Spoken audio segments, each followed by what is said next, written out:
nós que usamos salteio. Boa noite, Jô.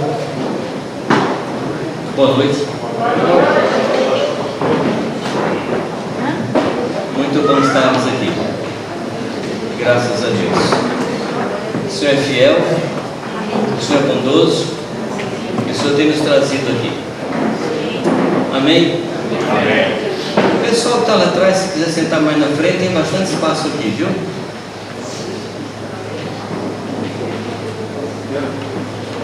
Tá? Se quiser passar mais para frente, pode. Tem bastante cadeira aqui. Isso. Pode vir, João. Pode vir, Rui. Tem bastante lugar aqui na frente. Bem, como os irmãos estão percebendo, o número de pessoas esse ano diminuiu, e diminuiu por várias razões. Uma das razões, que não é o caso de todos que não vieram aqui, é que há agora em outubro, 7 a 10 de outubro, um encontro latino-americano ali em Santiago, no Chile. E alguns irmãos então preferiram estar ali, porque não podiam estar em 2 encontros. Outros não estão aqui porque estiveram no encontro ali em Subaúma, na Bahia, né? E o terceiro motivo é que alguns estão sentindo assim uma certa crise financeira e então não puderam chegar aqui, mas nós estamos. Amém? Nós estamos. Eu sonho com o dia em que o dinheiro ou a falta do dinheiro não nos guiará. Eu vou falar de novo. Eu sonho. Está baixo? Está tentando subir. Eu sonho com o dia em que o dinheiro, ou a falta do dinheiro, não seja a nossa direção. Amém? Amém? Amém. Eu não conheço nenhum momento na história das missões na Bíblia que os irmãos deixaram de fazer missões por falta de dinheiro. E vocês são exatamente as pessoas que não precisariam ouvir isso aqui, porque vocês estão. Não é mesmo? Mas se nós possamos ter essa mensagem e levar essa mensagem conosco para aqueles irmãos que não puderam estar aqui. Amém? Eu tenho dito aos irmãos que eu viajo, que eu estou no ministério há 47 anos e eu nunca deixei de fazer uma viagem por falta de dinheiro. Nunca. Nunca. Porque quem me leva é o Senhor, não é o dinheiro. Não é o dinheiro. Pois bem, amados, uma outra coisa que eu queria dizer a vocês, que está conosco aqui o nosso irmão Carlos Braida, e eu gostaria de pedir que o Carlos viesse aqui, por favor, com sua filha Florença. E Carlos, nesses dias, vai ser aquele que vai falar da parte de Deus para nós.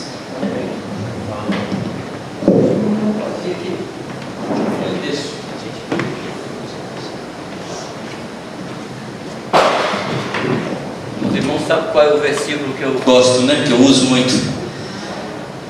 O último inimigo a ser vencido é a morte. O penúltimo é o som. Deve definir esse penúltimo inimigo a ser vencido. Mas um problema sério. Carlos, saludos.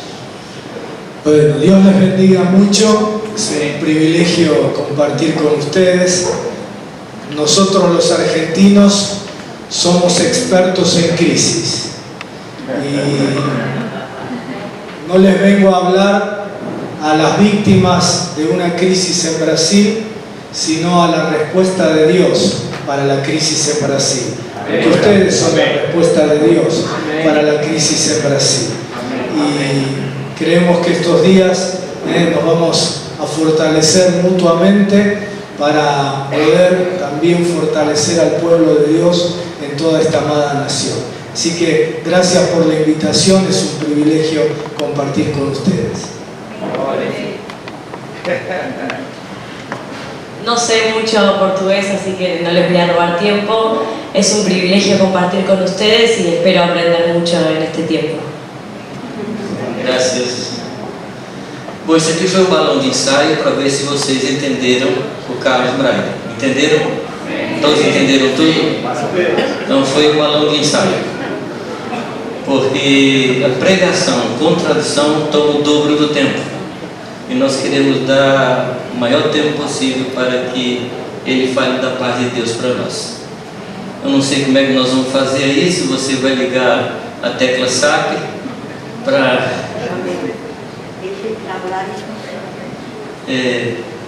estão lhe pedindo que tu hable despacito. Difícil. Verdade. Muito bem. Eu gostaria de ler um texto com vocês.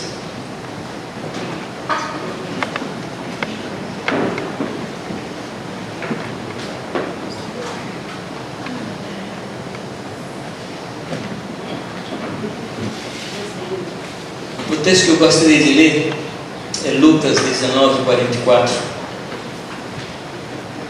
Lucas 19:44.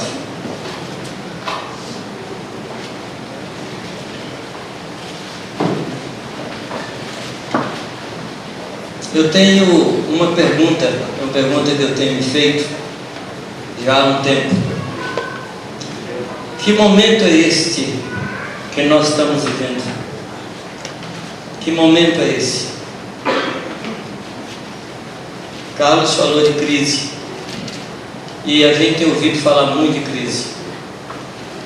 E ontem, quando a gente escutava as notícias que estão saindo aí pelas investigações do Lava Jato e as reações das pessoas que são partidárias da presidente que foi impedida, a gente sente a reação, a gente sente um clima de, como é que eu diria, um pouco antes da chuva, um clima pesado, a gente sente isso. E me veio essa pergunta: que tempo é esse? Que momento é esse que nós estamos vivendo? Que hora é essa? Em Lucas 19:44 diz assim: te arrasarão e aos teus filhos dentro de ti, não deixarão em ti pedra sobre pedra, porque não reconheceste a oportunidade da tua visitação.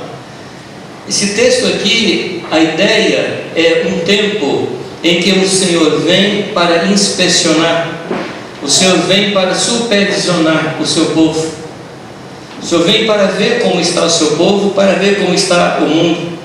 Essa é a ideia do texto. E há pessoas que não reconheceram, não perceberam esse tempo, esse momento da presença de Deus, esse momento em que o Senhor veio visitar, veio, como que eu diria, investigar esse momento que nós estamos vivendo. E Pedro fala, 1 Pedro 2,12, fala que nós devemos manter o nosso procedimento exemplar no meio dos gentios, para que naquilo que falam contra vós, como se falassem de malfeitores, observando-vos em vossas boas obras, glorifiquem a Deus no dia da visitação. Amados, nós estamos num tempo em que o Senhor está vindo no meio da sua igreja para ver como ela está, não para que Ele conheça, mas é que nós estamos num momento em que a gente não é nem borboleta nem lagarta. Nós estamos nesse momento de transição à vida da igreja. Nós estamos numa situação assim um pouco disforme. Eu não diria que nós estamos como num caos, porque já não estamos mais, mas nós ainda não chegamos a ser o que nós devemos ser. Nós estamos nesse momento da história da igreja, e é um tempo que Deus está vindo para nos visitar, para mostrar para nós mesmos como estamos, e é extremamente importante que nós acompanhemos essa visitação de Deus, essa investigação de Deus para compreendermos como Deus está vendo a igreja e como Ele quer fazer com a igreja, o que Ele quer fazer da igreja, para que participemos do mover de Deus nesse último tempo. Compreender o tempo que nós estamos é extremamente importante. Compreender essa hora da nossa história é extremamente importante, por causa de pelo menos duas coisas. Uma, para que possamos cooperar com Deus naquilo que Ele está fazendo. E segunda coisa, é que na medida que nós compreendemos esse tempo de Deus, o que Deus está fazendo, nós vamos descobrindo o nosso papel e o que nós somos nesse momento. A igreja necessita descobrir-se, ela necessita descobrir a sua identidade e, portanto, descobrir o seu papel nesse momento de crise. Nós não podemos ver as coisas acontecendo e cruzar os braços e deixar, bom, vamos ver o que vai acontecer. Não, há uma participação nossa, há um papel para nós desempenharmos nesta hora. Eu chamo a sua atenção para um grupo de pessoas que a Bíblia fala, que está em 1 Crônicas, capítulo 12, verso 32 e verso 33, e vocês conhecem esse texto, que fala de um grupo de homens da tribo de Issacar, que eram, guardaram o texto não? 1 Crônicas 12, 32 e 33, fala de homens que eram conhecedores de época. Eles conheciam as épocas. Eu estava estudando sobre isso, e alguns autores entendem que esse pessoal, inclusive, sabia de astrofísica, sabia de ciências físicas, era um pessoal adiantado para o seu tempo, compreendia muito, e eram eles quem diziam se era momento de sair à guerra ou não era momento de sair à guerra. Nós precisamos disso. Nós precisamos de um espírito profético que venha sobre nós, que chegue ao nosso coração para compreendermos o momento que nós estamos passando e o que nós devemos fazer. Que tempo é esse que nós estamos passando? Que hora é essa que nós estamos vivendo? Eu queria tomar um texto que está na carta de Paulo aos Efésios, e eu gosto de como Paulo trabalha nesse texto, porque ele estabelece dois momentos. Ele estabelece uma situação de outrora e uma situação de agora. Eu me refiro ao texto que está no capítulo 2, versículo 11 até o versículo 22, Efésios 2, 11 a 22, e eu queria que você marcasse aí na sua Bíblia os advérbios de tempo. Os advérbios de tempo, eu gostaria que você marcasse na sua Bíblia. Diz assim: portanto, lembrai-vos de que outrora vós, gentios na carne, chamados incircuncisão por aqueles que se intitulam circuncisos na carne por mãos humanas, naquele tempo estáveis em Cristo, separados da comunidade de Israel e estranhos às alianças da promessa, não tendo esperança e sem Deus no mundo. Mas, quem diz a sua Bíblia? Agora. Outrora e agora. Quando é agora? Agora é agora. Agora é agora. Esse é o tempo. É agora. Fostes aproximados pelo sangue de Cristo, porque Ele é a nossa paz, o qual de ambos fez um, e tendo derribado a parede da separação que estava no meio, a inimizade, aboliu na sua carne a lei dos mandamentos na forma de ordenanças, para que dos dois criasse em si mesmo um novo homem, fazendo a paz e reconciliasse ambos em um só corpo com Deus, por intermédio da cruz, destruindo por ela a inimizade. E vindo, evangelizou paz a vós outros que estáveis longe e paz também aos que estavam perto, porque por ele ambos temos acesso ao Pai em um Espírito. Assim, já não sois estrangeiros e peregrinos, mas concidadãos dos santos, e sois da família de Deus, edificados sobre o fundamento dos apóstolos e profetas, sendo Ele mesmo, Cristo Jesus, a pedra angular, no qual todo o corpo, bem ajustado, cresce para santuário dedicado ao Senhor, no qual também vós juntamente estáis sendo edificados para a habitação de Deus no Espírito. Amém. Eu acho que você percebeu aí que existem dois momentos. Um é o momento de outrora, o que nós éramos, e o outro é o momento de agora, o que nós somos em Deus.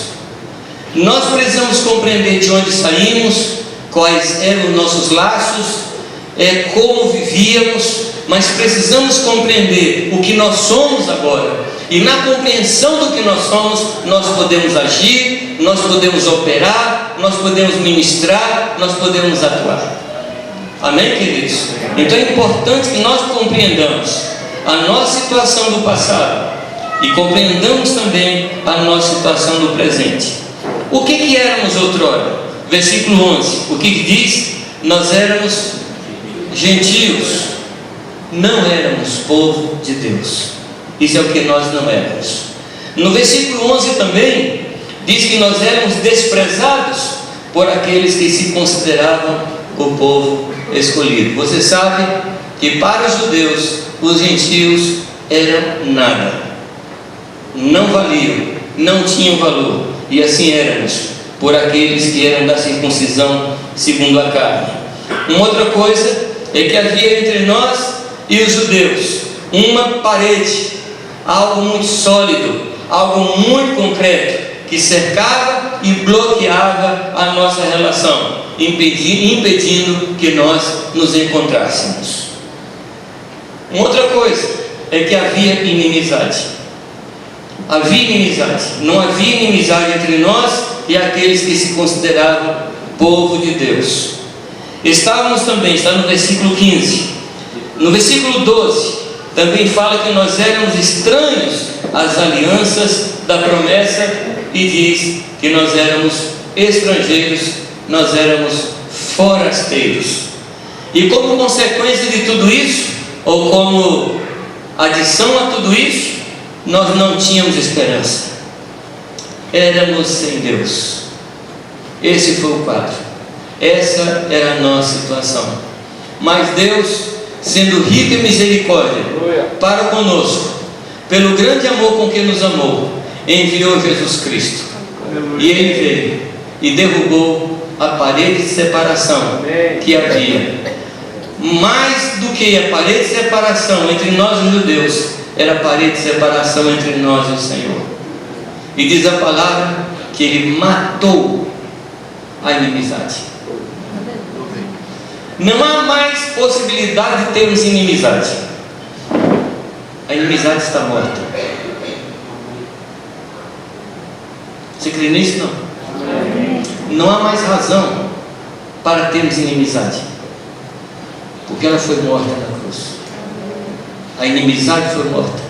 Você não pode mais ter inimizade com quem quer que seja, porque a inimizade está morta e ela já não tem poder sobre nós. Nós somos o povo da amizade e não o povo da inimizade. Mas o que Deus fez agora?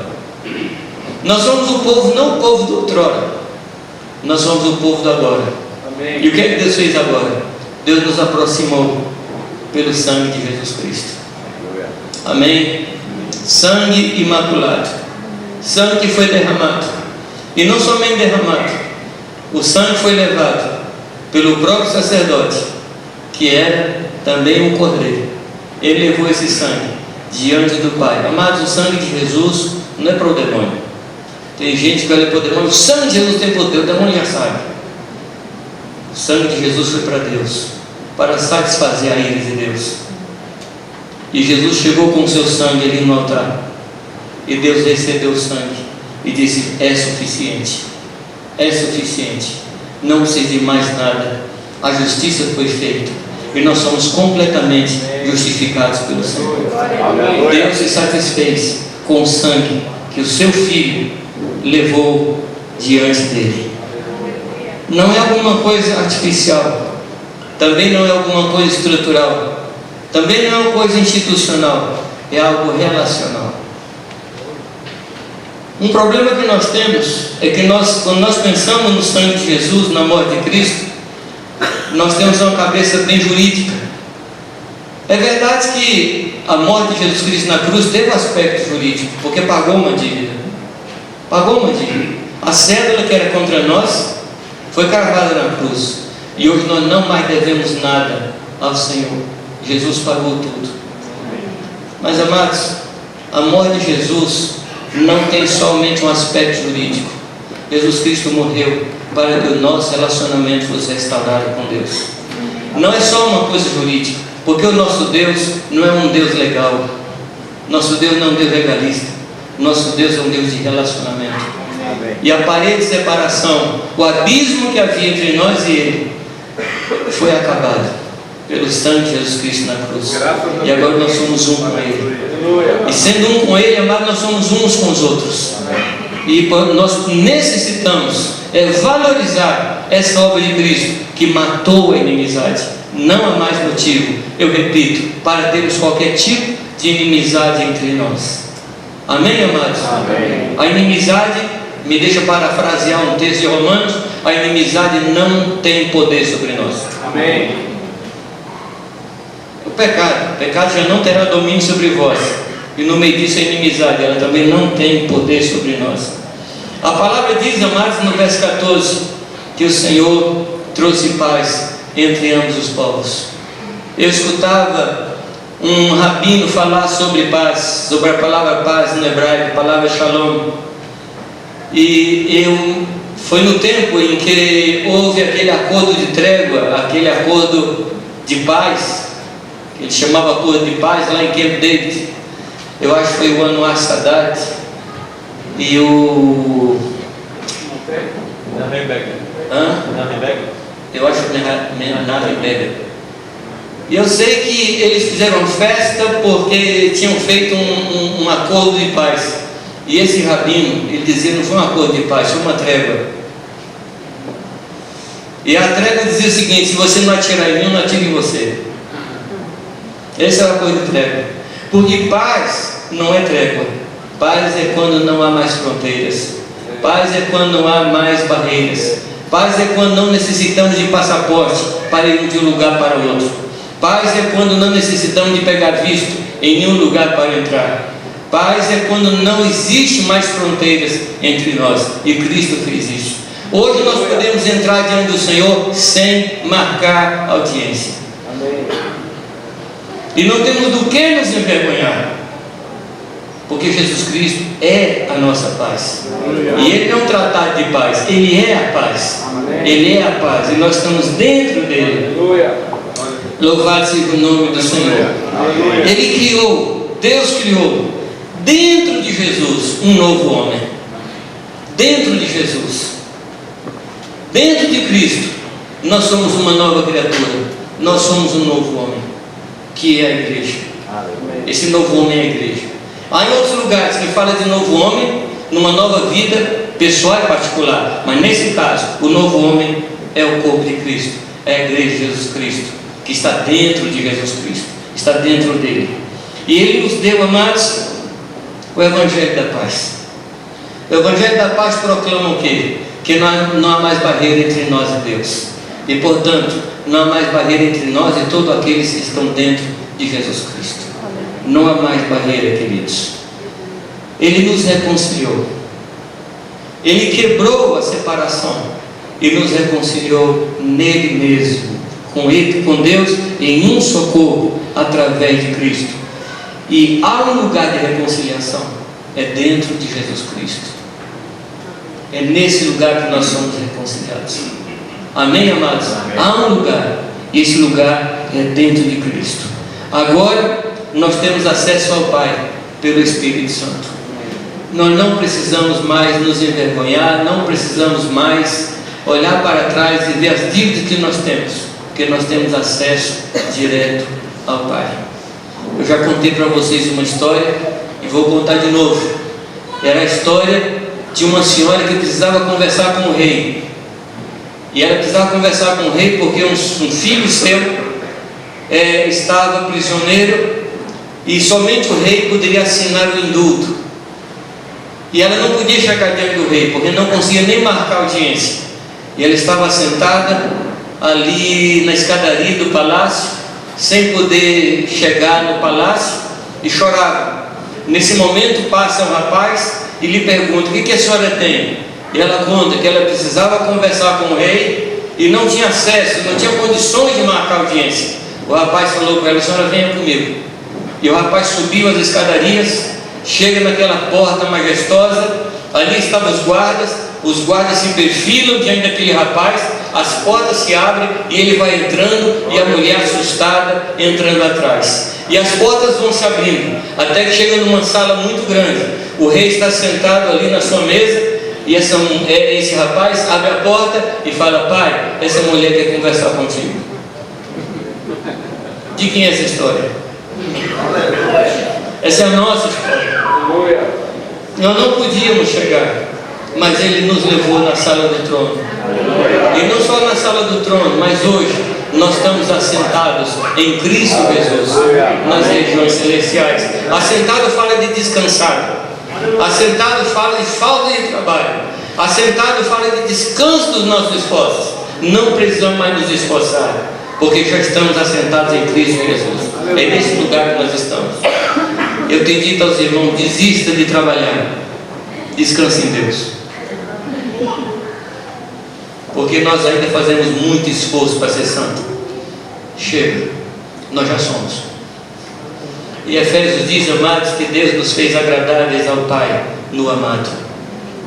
Quando esse texto chegou no meu coração, foi para mim uma tremenda libertação. Eu já sou agradável a Deus. Eu já sou agradável a Deus. E não preciso mais fazer esforço. Agora, porque eu estou no Senhor, eu agrado a Deus. Mas quem me faz agradável a Deus não é o meu trabalho, não é o meu esforço. Foi Jesus Cristo que me fez agradável a Ele. E quando o Senhor olha para mim, Ele está satisfeito com Cristo, no qual eu vivo. Outra coisa que o Senhor fez, amados, é que nós somos cidadãos da mesma cidade. Concidadãos significa aqueles que fazem parte da mesma cidade. E nós fazemos parte da cidade de Deus.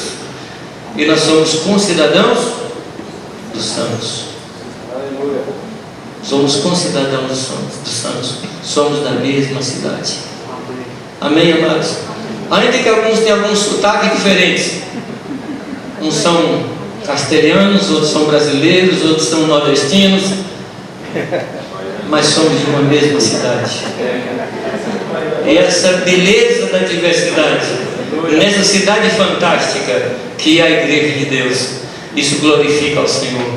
As nossas diferenças, as variedades que há entre nós, isso mostra a tremenda e multiforme graça de Deus manifestada na vida da sua igreja. Louvado seja o nome do Senhor. Não moramos mais no erro, não somos andarilhos, não somos peregrinos, nós já chegamos. Tempos atrás, eu estava evangelizando um rapaz, e eu contava alguma experiência que ele perguntou. Ele fez aquela pergunta que todos fazem: qual é a sua igreja? Qual é a sua denominação? E eu falei para ele: não, nós não temos denominação. Mas como é que é isso? Eu falava para ele que a nossa vida é ser discípulo de Cristo. Nós queremos ser discípulos de Cristo. E fomos conversando, e eu estava procurando uma palavra para deixar na mente dele, e que ele fosse para casa e ficasse perturbado com aquela palavra. Mas ele me fez uma pergunta. Ele falou: onde é que você pretende chegar? E eu fui para casa pensando: onde você pretende chegar? Falei: Deus, onde é que eu pretendo chegar? Onde eu pretendo chegar? Aí eu entrei numa crise existencial. Onde é que eu pretendo chegar? Mas, amado, o Espírito de Deus veio ao meu coração. Eu não preciso chegar mais a nenhum lugar, porque eu já cheguei em Cristo. Não há um lugar além desse. Não há um lugar além do Senhor onde eu possa chegar. Nem o céu, nem o sétimo céu, nem o 20º céu. É no Senhor onde nós deveríamos chegar, e nós já chegamos. Amém, amado? Nós já chegamos. Agora, dentro dele, nós vamos onde Ele nos levar. Mas nós já chegamos em Cristo Jesus. Já chegamos à cidade dos santos arrolados nos céus. Nós já chegamos ao Monte Sião de Deus. Nós já chegamos a Santa Jerusalém. Nós já chegamos ao povo de Deus. Não somos mais andarilhos. Não somos mais perdidos. Nós temos uma família. Nós não somos órfãos. Nós temos uma família. Deus nos adotou. Somos adotados. Não somos filhos sem pais. Deus nos adotou. Nós podemos dizer: eu tenho pai. E nós já chegamos nele. Que coisa boa, amados. Que coisa boa é ser parte da família de Deus. E de vez em quando, eu me lembro, Horácio, da nossa experiência lá na Tailândia, onde o Horácio, com o seu tailandês perfeito, igual o meu, zero de tailandês. A gente ficou hospedado, um casal cuidou da gente e a gente se entendeu maravilhosamente bem. Eles não falavam português, falavam o mínimo de inglês, mas foram 8 dias ali de muita comunhão no Espírito Santo. Nada nos atrapalha. Nós somos família de Deus. Somos irmãos espalhados. Amados, mais do que isso, nós temos um alicerce. Nós temos um fundamento, que é o Senhor Jesus Cristo. E sobre esse fundamento, nós temos os apóstolos que vieram de nós, os irmãos que foram testemunhas da vida de Jesus Cristo e que escreveram para nós. Nós não somos um povo sem planta. Nós não somos uma igreja ou uma casa cheia de puxadinhos. Nós temos uma planta e estamos sendo construídos segundo a planta de Deus. Nós não somos uma, como é que eu diria, uma coisa que é feita de qualquer jeito. Há um plano, há uma planta que o Senhor desenhou muito tempo atrás, que eu não sei precisar quando foi, e nós estamos sendo construídos de acordo com o coração de Deus. Agora, um problema que nós temos é que nós não vemos a planta por inteiro. Então a partezinha que nós vemos, nós temos duas atitudes. Uma, a gente acha que aquela partezinha é o total, ou a gente não compreende o que a gente está vendo. É como se nós olhássemos por baixo do tapete, e por baixo do tapete não tem desenho nenhum, uma confusão total. Mas Deus não veio debaixo do tapete. Deus vê o tapete pronto. Deus vê o tapete pronto. Amém, amados? O Senhor está fazendo. E nós somos parte desse grande bordado de Deus. E Deus nos põe no lugar certo. Deus nos põe nesse lugar certo. Temos um alicerce e todos nós, juntos, somos edificados para a morada de Deus em espírito. Vai chegar o momento que o mensageiro da paz virá de repente à sua casa, e ele virá e tomará a sua casa e encherá a sua casa, e não haverá mais, amados, espaço entre nós e ele. Não haverá mais nenhum hiato entre nós e ele. Ele completará a nossa vida, completará a sua igreja. E hoje o que nós vemos sem forma e vazio será cheio, completo e maravilhoso. Amém. Nós seremos iguais a Ele. Nós veremos como Ele é e nós seremos como Ele é. Juntos, amados, nós estamos sendo edificados para que Deus more em nossas vidas como igreja, como povo de Deus. E eu queria só comentar com você, quando Paulo, no capítulo 4, ele manda então que nós vivamos de acordo com a vocação a que nós somos chamados. E eu quero trazer uma palavra de exortação, uma palavra de ânimo aos irmãos, para que nós vivamos de acordo com essa vocação a que o Senhor tem nos chamado. E qual é a vocação que Deus tem nos dado? No capítulo 1, versículo 4, diz que Deus nos chamou para que fôssemos santos e irrepreensíveis. Essa é uma parte da nossa vocação. No versículo 5, Deus nos chamou para sermos filhos dele por adoção. Deus nos predestinou. E o que Deus está fazendo em nós agora é que Ele está fazendo em nossas vidas, não somente filhos dele, mas filhos parecidos com Ele. Filhos parecidos. Essa é a obra que Deus está fazendo em nossas vidas. No versículo 10, Deus nos chama para estarmos congregados sobre Ele, sobre uma só cabeça. Nos últimos tempos, o Senhor vai juntar embaixo da sua autoridade e do seu poder todas as coisas que hoje estão fora do poder de Deus. E a igreja, amados, ela viverá plenamente embaixo desse cabeça que é o Senhor Jesus Cristo. Ele nos chamou no verso 12 para o louvor da glória de Deus. A nossa vida é para louvar a glória de Deus, para o louvor da sua glória. No capítulo 2, versículo 7, diz que nós manifestaremos as potestades. Nós manifestaremos as potestades mais adiante em termos de tempo. Nós manifestaremos a suprema bondade de Deus para conosco. Deus nos chamou para manifestarmos essa tremenda bondade. Sabe como é que eu vejo isso? Perdoe a minha imaginação, mas eu creio que um dia Satanás trabalhou na nossa vida desde o Éden e bagunçou a nossa vida e fez de tal forma que nós perdemos a aparência de Deus. Ninguém nos confundiria com o próprio Deus, ninguém nos confundiria com o Senhor, mas Jesus Cristo veio e tomou para si esta obra, essa obra quase impossível. Missão impossível é isso, viu, gente? Deus nos tomou e foi trabalhando em nossas vidas e está formando o nosso caráter para sermos parecidos com Ele. E um dia Ele vai nos tomar e vai mostrar para as potestades vindouras a suprema riqueza da sua bondade para conosco, e nós seremos parecidos com Ele. Essa é a nossa vocação, amados, sermos parecidos com o Senhor.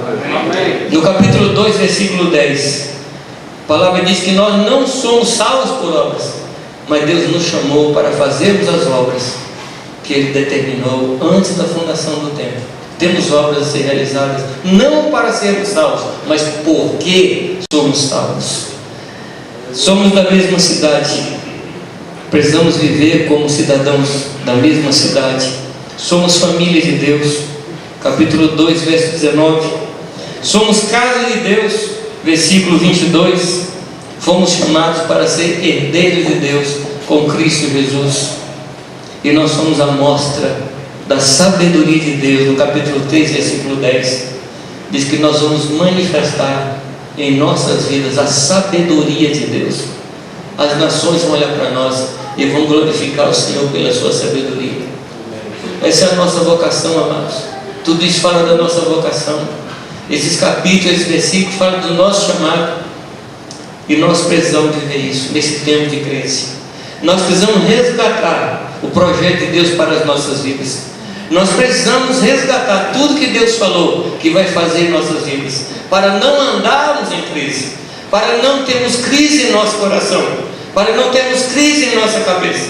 Nós precisamos resgatar essas coisas que são o nosso chamado, como Deus nos chamou.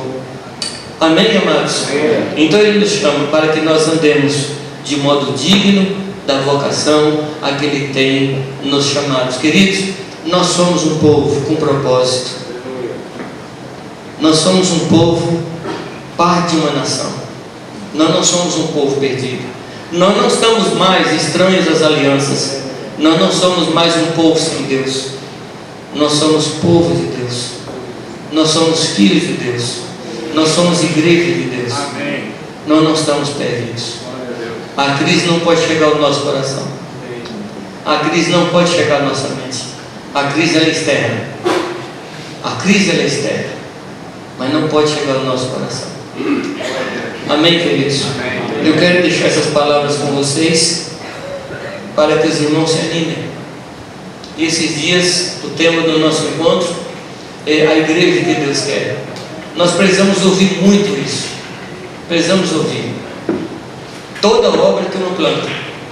Eu creio que, quando eu digo creio, estou falando eu acho, eu creio que a primeira coisa de uma construção de uma casa, qual é? A planta. A planta. projeto. A primeira coisa da construção de uma casa. É a primeira coisa. Você tem um projeto, você põe ele na parede, você tem o terreno, você tem a pilha de tijolos, você tem a pilha de areia, você tem a pilha de pedras, e você vai transformando todas aquelas coisas naquilo que é o projeto. E você não olha para a pilha de pedras, você olha para o projeto. Você não olha para a pilha de tijolos, porque isso vai lhe dar desânimo. Você vai aquele monte de tijolos, fala, meu Deus, quanto tijolo para pôr em ordem. Mas quando você olha para o projeto, você se anima. E você vai ver aquela coisa disforme ganhar forma. Deus tem nos dado esse projeto. Essas coisas que eu li aqui, amados, são projeto de Deus para as nossas vidas. Animem-se. Deus está no controle. Como diz o nosso Jorge Midian, Deus está sentado no trono, está tranquilo e não está nervioso. Ele está sentado no trono. Amém? Podemos adorar o Senhor? Então, por favor, adore a Deus pelo seu projeto.